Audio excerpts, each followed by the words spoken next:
Assalamualaikum warahmatullahi wabarakatuh. Hai anak-anak ustazah. Pada video kali ini ustazah akan membahas tentang tema 9, menjelajah angkasa luar. Subtema 1, keteraturan yang menakjubkan. Pembelajaran 1 hingga 6. Anak-anak ustazah, mari kita perhatikan gambar ini. Apakah Ananda pernah mengamati benda langit seperti kedua gambar ini? Benda langit yang tampak pada bagian sebelah kiri merupakan bintang. Bintang terlihat pada malam hari. Adapun benda langit yang tampak pada bagian sebelah kanan merupakan matahari. Kemudian kita perhatikan gambar ini. Apakah anak-anak ustazah pernah melihat gambar seperti gambar ini? Ya, ini termasuk benda-benda langit. Benda langit merupakan semua benda yang ada di luar angkasa, yang termasuk benda langit antara lain bintang, planet, satelit, asteroid, meteoroid, komet, hingga galaksi. Galaksi adalah kumpulan benda-benda langit yang terdapat di alam semesta, yang jumlahnya jutaan bahkan miliaran. Di alam semesta, jumlah galaksi sangatlah banyak.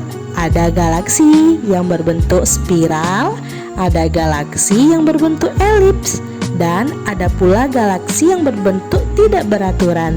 Salah satu galaksi itu adalah galaksi Bima Sakti. Dari sekian banyak galaksi yang ada di alam semesta kita ini, kita berada pada galaksi Bima Sakti. Galaksi yang berbentuk spiral terdiri atas jutaan bintang.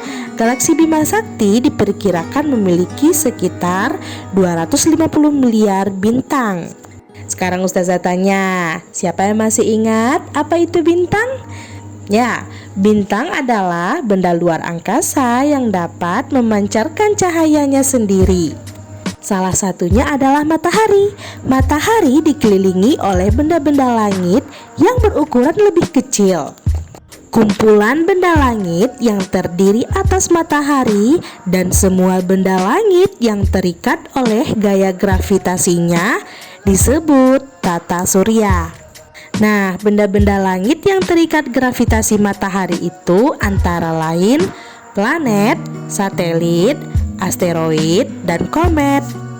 Di dalam tata surya, planet yang mengelilingi matahari ada 8. Planet itu meliputi Merkurius, Venus, Bumi, Mars, Jupiter, Saturnus, Uranus, dan Neptunus.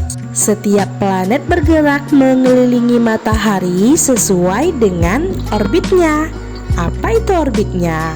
Orbit merupakan garis edar atau jalur yang dilalui oleh benda langit dalam peredarannya.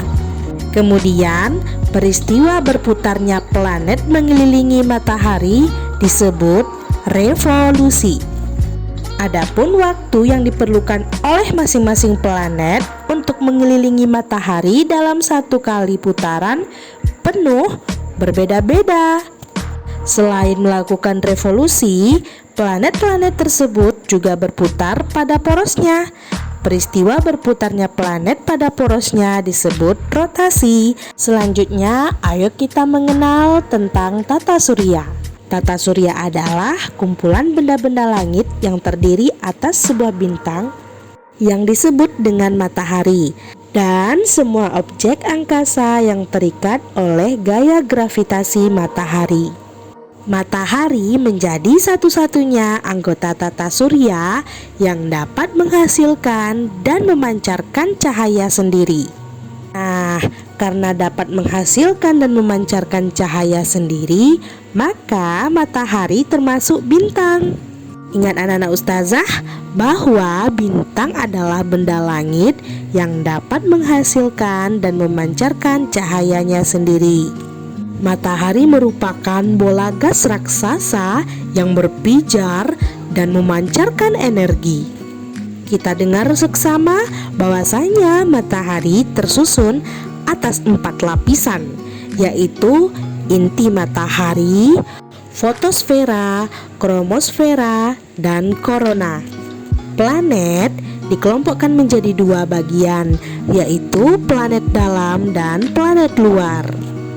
Planet dalam terdiri atas 4 planet. Urutan keempat planet yang jaraknya paling dekat dengan matahari adalah Merkurius, Venus, Bumi, dan Mars.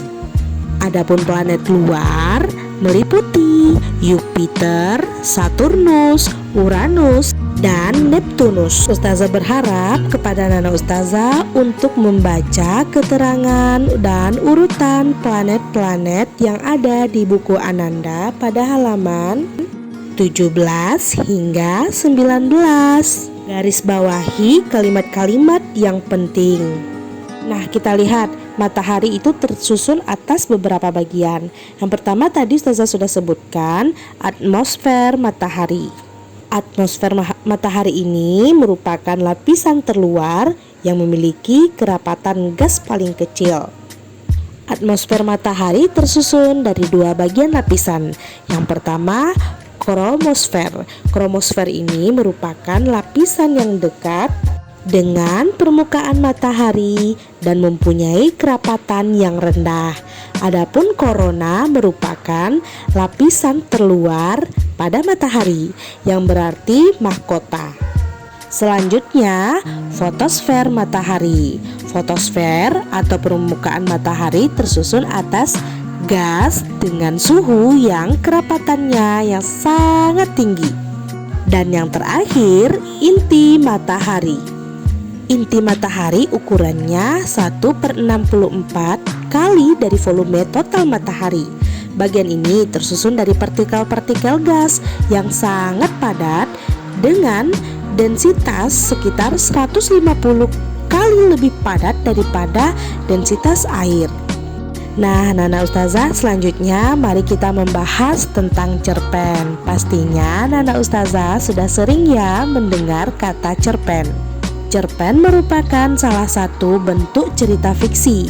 Cerpen adalah jenis karya sastra yang memaparkan kisah atau cerita tentang kehidupan manusia lewat tulisan pendek.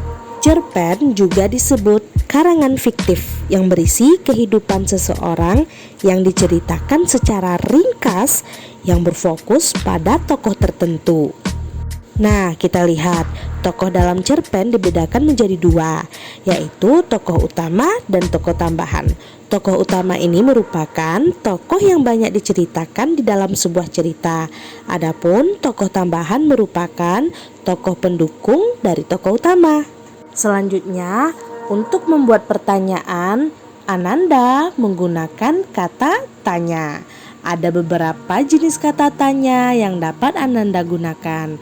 Kata-kata tanya itu antara lain, apa untuk menanyakan sesuatu, mengapa untuk menanyakan alasan atau sebab, siapa untuk menanyakan pelaku, kapan untuk menanyakan waktu, di mana untuk menanyakan tempat atau alamat, bagaimana untuk menanyakan cara, proses, dan keadaan, dan berapa untuk menanyakan jumlah. Selanjutnya, ilmuwan merupakan orang yang ahli atau orang yang memiliki banyak pengetahuan tentang suatu ilmu. Selanjutnya, tangga nada natural terdiri atas 7 buah akor, yaitu C mayor, D minor atau DM, E minor atau EM, F mayor atau F, G mayor atau G, A minor atau AM, dan B dimiset bedin. Selanjutnya, Ananda telah melakukan sikap-sikap yang menjaga keteraturan dalam hidup masyarakat. Apakah hal itu juga telah dilakukan oleh setiap anggota masyarakat di lingkungan sekitar Ananda? Kemudian, bagaimanakah perilaku masyarakat untuk menciptakan keteraturan itu? Nah, untuk mengetahui bentuk keteraturan dalam masyarakat, maka lihatlah di sekitar antum. Keteraturan dalam hidup bermasyarakat membutuhkan partisipasi dari semua anggota masyarakat. Masyarakat yang saling bersatu hati dalam menciptakan keteraturan akan mampu mewujudkannya. Namun, Jika masyarakat tidak memiliki rasa persatuan dan kesatuan untuk mewujudkan keteraturan dalam hidup bermasyarakat, maka hal itu tidak akan tercapai. Selanjutnya, teknologi adalah perkembangan teknologi untuk mempermudah atau memperlancar suatu pekerjaan. Nah, perkembangan teknologi akan menghasilkan modernisasi di lingkungan masyarakat. Dan teknologi selalu berkembang menurut perkembangan zaman. Nah, baiklah anak ustazah, cukup sekian video pada kali ini. Semoga dapat antum pahami. Terima kasih atas perhatiannya. Assalamualaikum warahmatullahi wabarakatuh.